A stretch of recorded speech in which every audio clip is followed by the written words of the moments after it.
northeastern Kenya's hidden cities, untapped gold mines waiting to transform East Africa.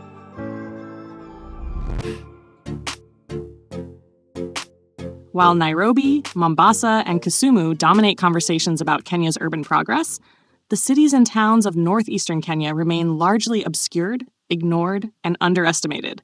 Yet these places, brimming with potential, could be game changers not just for the region, but for the entire country, and even the broader East African market. The time has come to reimagine their role in Kenya's growth.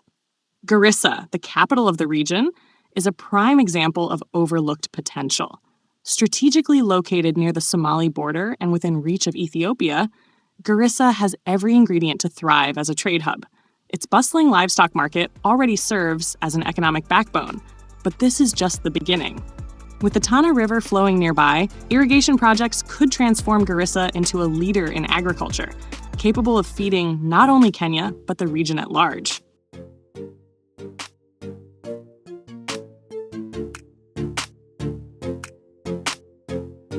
Yet its potential remains largely ignored, and one can't help but wonder why this gateway town has been left behind. Mandera, sitting at the intersection of Kenya, Ethiopia, and Somalia, is perfectly positioned for cross-border trade and cooperation. Its vibrant livestock economy is only scratching the surface of what it could become. Imagine Mandera evolving into a logistical hub that facilitates the movement of goods and services between three countries, rivaling the significance of other border towns like Busia. But years of neglect and challenges with insecurity have kept Mandera from realizing its promise, leaving it as a missed opportunity in Kenya's economic landscape.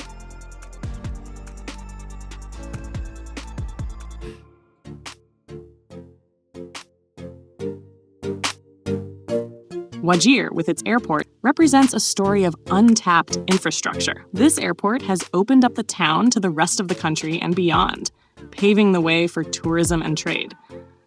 Wajir's camel milk industry alone holds massive potential, poised to become a major export product. With the right support, this town could lead the charge in agro-industrial development for the region, but the lack of national focus has left it stalled in its tracks.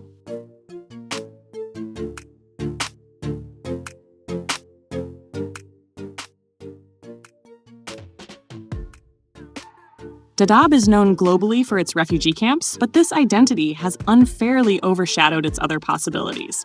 Decades of humanitarian aid have built a foundation of infrastructure that could be repurposed to develop the town into a commercial and industrial hub. With schools, healthcare facilities, and water systems already in place, why hasn't this groundwork been used to pivot Dadaab toward economic revival?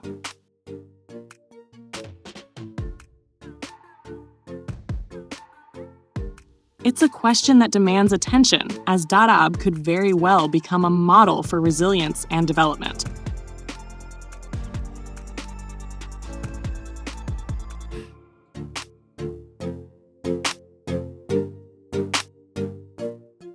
Elwak, nestled close to the Somalia border, is another overlooked gem. Its strategic position makes it a natural candidate for trade and transport corridors connecting Kenya to Somalia. Meanwhile, Rhamu, located along the agriculturally fertile Dawa River, offers enormous promise for irrigation-based farming. These towns quietly sustain themselves with local trade and farming, yet their integration into the national economic strategy has been minimal at best. They remain examples of how much potential is wasted when regions are left in the shadows. The neglect of these towns is more than just an oversight. It is a lost opportunity for Kenya to position itself as a leader in East Africa. By developing the infrastructure, industries, and trade capacities of northeastern Kenya's towns, the country could ease the burden on major urban centers while opening up new avenues for growth. These towns are not just local opportunities. They are regional gateways that could connect Kenya to Somalia, Ethiopia, and beyond. It's time for Kenya to pay attention to its forgotten cities. These are not just remote outposts. They are future hubs of trade, agriculture, and innovation. Their development could reshape the economic map of the country and the wider East African region. Subscribe now to join the conversation and stay informed about the untapped opportunities waiting to be unlocked across Kenya.